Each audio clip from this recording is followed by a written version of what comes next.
Salut à tous et bienvenue dans cette vidéo. Aujourd'hui on va parler en détail des nouveaux MacBook Pro. Je vais d'abord vous donner mon premier ressenti en termes de design et d'ergonomie et ensuite on verra vraiment ce qu'il a dans le ventre avec des tests assez concrets. Je le comparerai aussi rapidement au Mac de la génération précédente.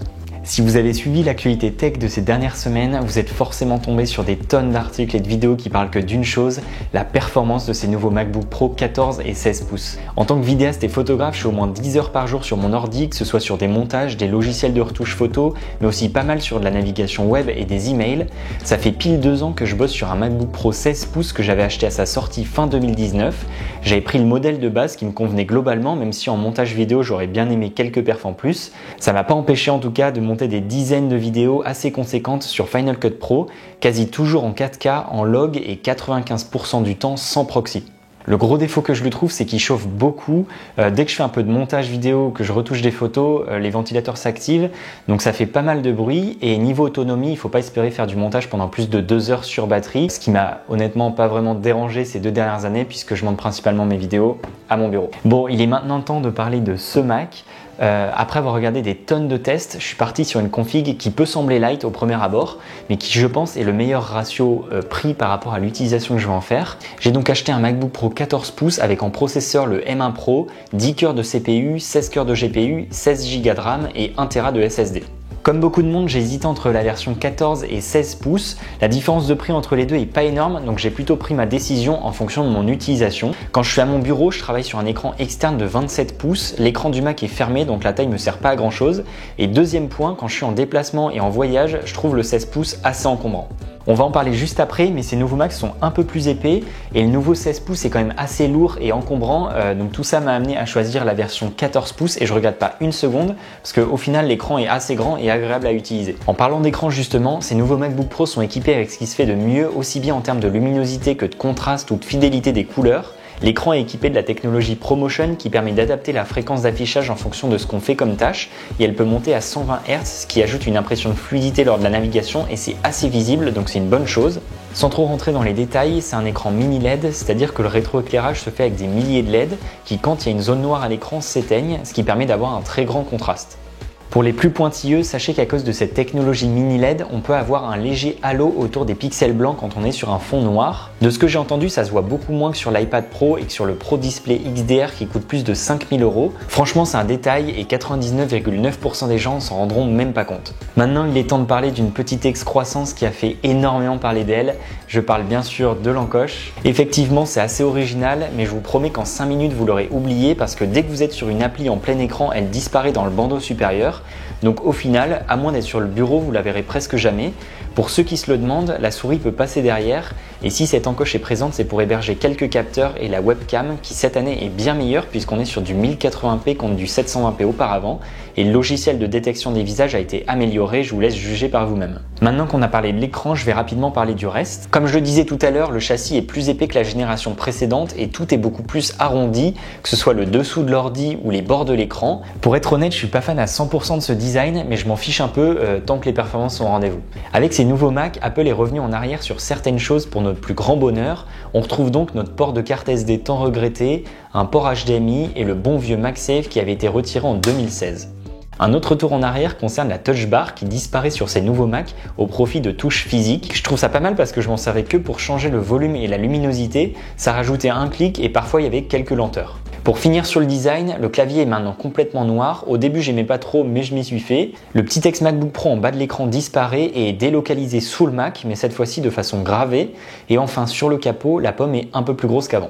Bon, tout ça c'est bien beau, mais niveau performance, qu'est-ce que ça donne? Ça fait une dizaine de jours que j'utilise ce Mac et je suis impressionné par les résultats des tests que je lui ai fait subir. Ce que j'ai fait pour vraiment voir de quoi il est capable, c'est que j'ai testé ses performances sur Final Cut Pro. Je pense que ça intéressera aussi ceux qui montent sur Premiere Pro et je l'ai aussi testé sur Lightroom en éditant des photos et en exportant une grosse série de RAW. Pour réellement constater à quel point c'est un monstre, je l'ai aussi comparé au MacBook Pro 16 pouces de la génération précédente. D'ailleurs, en plus de comparer les perfs, j'ai mesuré la température des composants et le bruit des ventilateurs et vous allez voir que c'est très intéressant. Alors pour commencer, j'ai importé dans Lightroom 100 photos RAW prises avec mon Canon R6. J'ai ajouté un de mes presets et j'ai ensuite appliqué le pinceau de retouche local parce que souvent quand on va vite, ça lag un peu.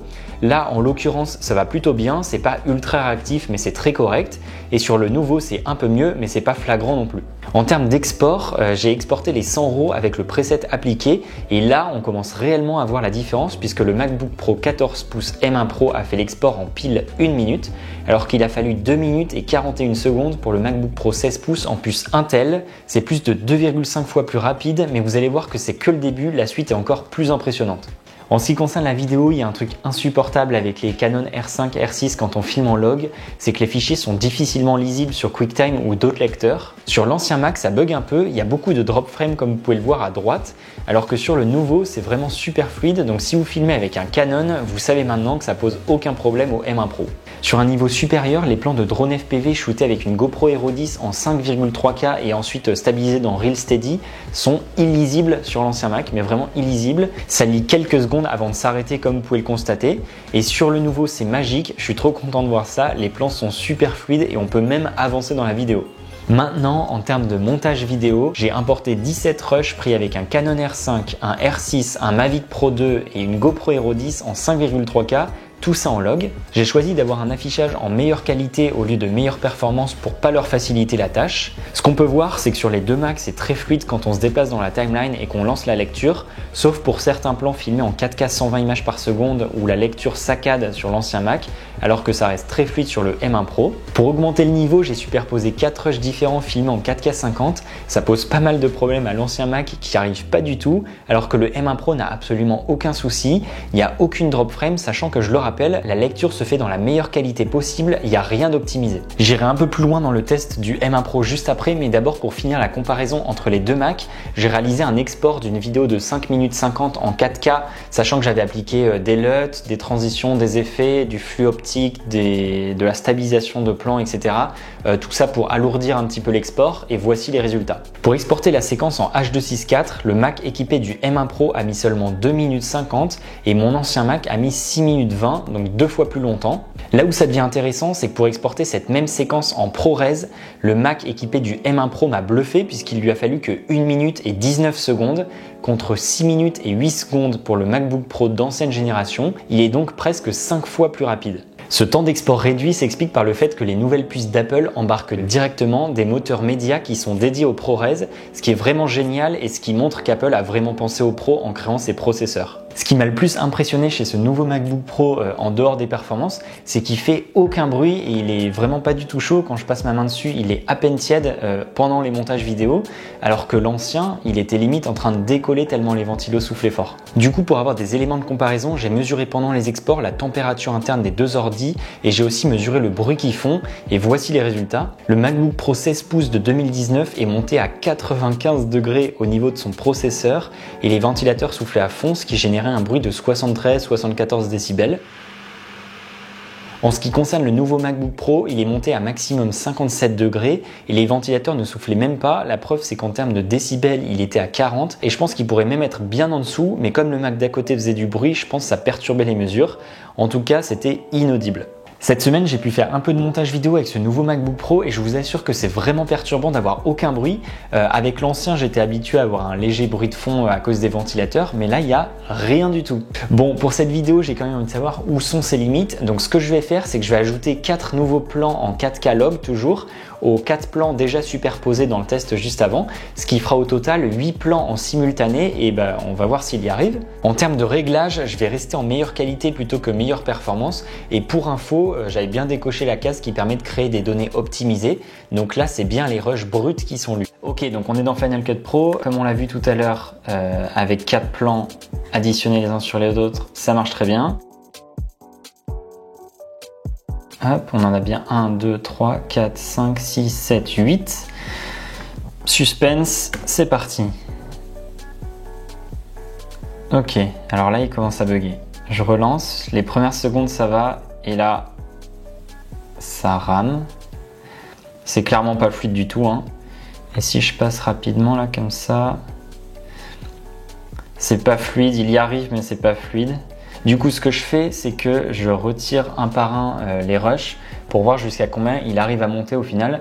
Et on peut voir que c'est à partir de 6 rushs que ça marche, mais il y a un moment en fait ça marche plus trop, enfin ça commence à saccader. Les premières drop frames elles apparaissent quand il y a 6 rushs en 4K log qui sont empilés les uns sur les autres. Ce que je viens de remarquer, c'est que si je lui laisse le temps de faire le rendu, c'est-à-dire ça prend genre littéralement 15 secondes, et ben il n'a plus aucun problème à lire l'empilement de 8 rushs. C'est parfaitement fluide, il n'y a aucun souci. Le dernier point de ce test concerne l'autonomie. Là encore, ça me change pas mal par rapport au Mac de la génération précédente, puisqu'il tenait maximum, on va dire, 2 heures en montage vidéo et autour de 4 heures si je faisais de la navigation web. Comme je m'en servais la plupart du temps sur mon bureau, donc branché au secteur, ça m'a pas vraiment gêné, mais c'est toujours intéressant d'avoir une bonne autonomie, notamment quand on est en déplacement ou qu'on veut travailler par exemple dans le train. Ce nouveau Mac permet de faire à peu près 4-5 heures de montage vidéo sur Final Cut Pro, sachant que c'est le modèle 14 pouces et le 16 pouces a un peu plus de batterie.